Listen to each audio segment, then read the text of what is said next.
Good night, and this presentation of activity number 2. Um, this is your favorite vacation, a challenging situation, your favorite moment at school. Where did you go? My favorite holidays were at Playa del Carmen with my wife and her. How did you go with? They were my in-laws, my wife and her. When was that vacation? Those holidays were in the month of June of year 2000, 2018. What was this situation about? It was a surgery.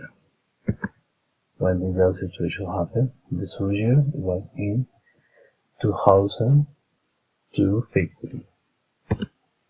How did you feel? That made me feel anxious. How were you with? I was with my friends. When did that event happen? It was in the year 2000. Where were you go? I was in my grade. Thank you so much. This is a presentation for activity number 2.